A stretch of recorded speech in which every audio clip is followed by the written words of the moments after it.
My dear friends, it's good to be with you again on this Eve Sunday in ordinary time.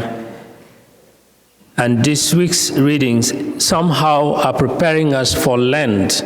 You know, the beginning of this week, middle of the week, Ash Wednesday, we will receive ashes to prepare ourselves.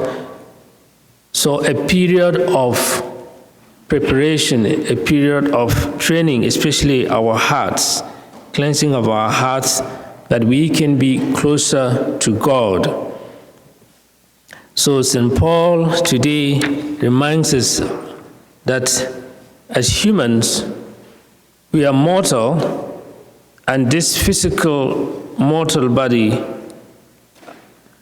has its greatest enemy, and the greatest enemy is death.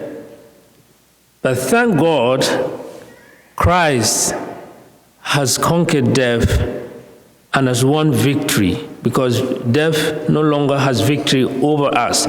It can claim our mortal bodies, but our soul will rest with Christ if we join with him.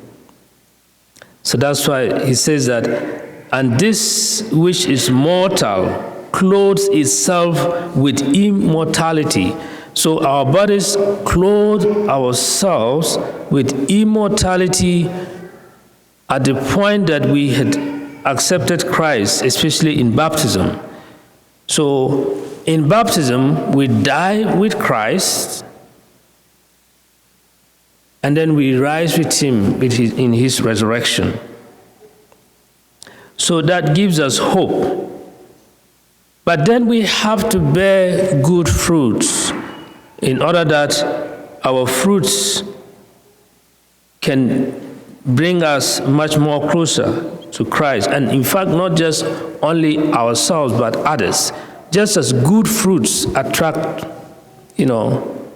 people and even animals, so your good deeds would attract your heavenly reward. So then the first reading and even the gospel itself now tells us how these things happen. How do we know that this is a rotten fruit, this is a rotten tree producing rotten, and this is a good person producing? Sometimes as humans, when we are tempted to judge people, especially when we judge very harshly, it is likely that what we are seeing in them, we even have it like double of that. And I can tell you a story from Ghana, the two lepers, but they did not, the other one, I have to demonstrate this a little bit, how, so there's a farmers, here back in Ghana, they have farmers markets, and in a farmers market, you can bring your animals or any produce to sell. So this leper, his right hand, all the fingers are gone except two, and here, this one, they're all gone, and it's now like a stick. So he's going to the market with his goat to sell, and he took the goat, tied it in this other hand, and now struggling to go to sell, while he meets another man coming with his hands in his pocket. And then as they approach each other, the one with hands in his pocket started ridiculing the other one and saying, but you are so stingy that you couldn't even let your child or your wife bring your goat to sell because you don't want to even give anything to them. And as he was doing that, this other man was so upset and reached out to hit him, and then he pulled out his hands, and his both hands were chopped. He is even two hands leprous. So in a way, what is in him, he is projecting it even to the other person. Even your two hands are. So he's not willing to, he can't deal with his leprosy. So he's so upset that he draws the attention of others that this man is a leper. And he's saying he's stingy. Maybe he's thinking himself. So today, Jesus is inviting us to think critically. And it is said that, I don't know who said this, but actually when you try, you see that.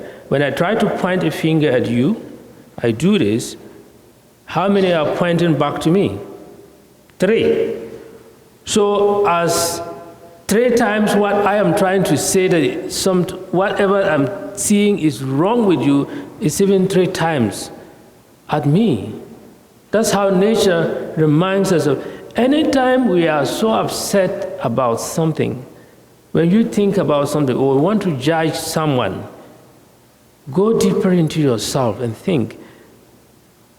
Perhaps it is lying deeper in you.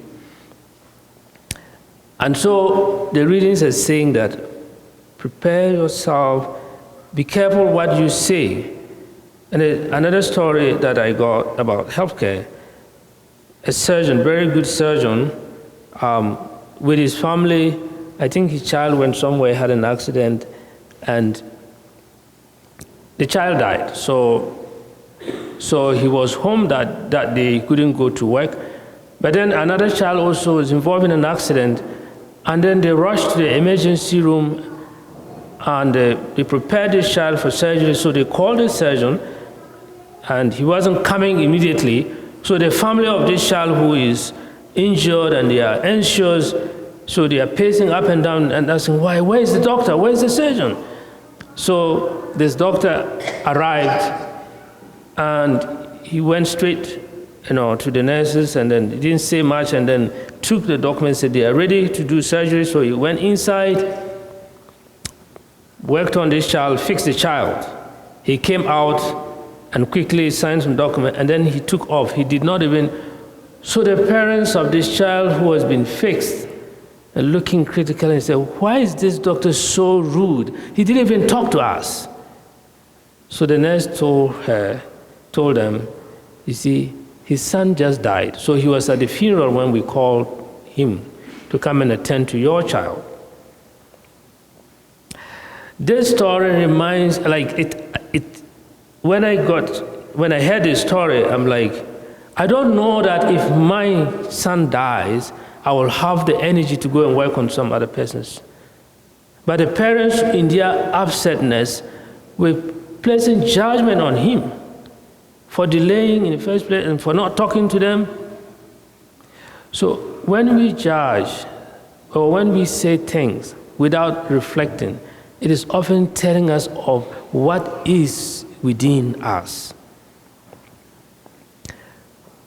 So today we are called to reflect deeply, to take our time and to realize that these mortal bodies that we have, they are only here for a purpose and for a moment. What is more important is our soul. Our soul is more important. And the way that we can preserve this soul is to join that soul with Christ. And it's in joining with Christ that we can produce good fruits. And remember, our lives is not just for us. Our lives is also for us. So that just as a tree produces fruit not for itself, no tree ever eats their own fruit. I've not seen that, I've not heard that. Maybe those of you who are older might have seen that or heard that. But when a tree produces good fruit, it is for the good of others. Just as you do when you raise your kids, you raise them. God's gift to you to take care, and you raise them. They are not for you. But you can benefit from them.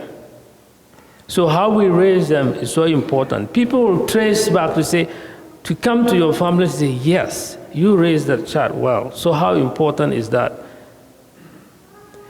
And not only that, our Christian lives, when we live that life, it's not just for us. We live that life that we can bring others also to. When you see something that is good and you take it, would you not want others to also share in that good thing?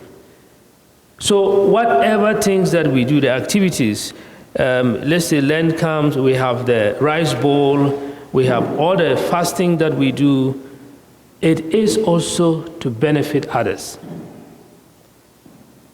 It is of no use to now gather the things that we don't need, maybe the rotten things, maybe it is known at some communities they would take all their clothes that they don't want anymore, they become garbage and they throw it to others.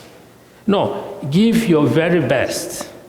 Because after all of these things that we do, they don't go with us. That is why death, in a way, seems to have victory over us. But thank God, Christ, we thank God Christ has conquered him and now has risen and is alive, and all of us who join with him, especially at baptism, and receive him in the Eucharist, have the hope of when our time comes that we can also be with him. So today we want to pray, asking God to renew us, to strengthen us, that we can focus on what is good in others, not what is bad. And in focusing on what is good in people, we will not judge them until we know truly what has caused them to say the things they have said or to do the things they have done. And you would have spared yourself of all the embarrassment, of all the sin you would cause by just judging mentally. Let us pray for the strength of God, and let us pray for those who have hurt us in ways that made us to misjudge them, that they too can learn that Christ came and conquered death, that we can conjoin with him and have life when he comes back. And may God bless us all.